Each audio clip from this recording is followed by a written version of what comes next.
તો નાના અને મધ્યમ વર્ગીય લોકો માટે સરકાર દ્વારા એક સરાહનીય નિર્ણય લેવામાં આવ્યો।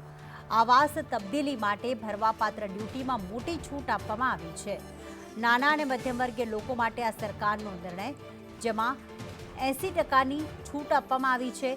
અલોટમેન્ટ લેટર અને શેર સર્ટિફિકેટ ડ્યુટીમાં 80% માફી આપવાનો નિર્ણય, જેમાં સોસાયટી, એસોસિએશન, નોન ટ્રેડિંગ કોર્પોરેશનમાં ડ્યુટી માફી આપવામાં આવી।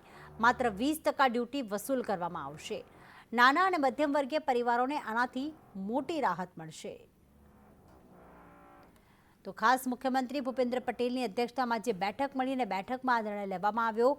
નાના અને મધ્યમ વર્ગીય પરિવારો લોકોને આવાસ તબદીલી એટલે કે આવાસ જો ટ્રાન્સફર કરવું હોય તો તેમાં જે ડ્યુટી ભરવા પાત્ર હોય છે તેમાં મોટી છૂટ આપવામાં આવી છે। 80%ની ડ્યુટી માફી આપવામાં આવી છે અને માત્ર 20% રકમ જ ભરવી પડશે।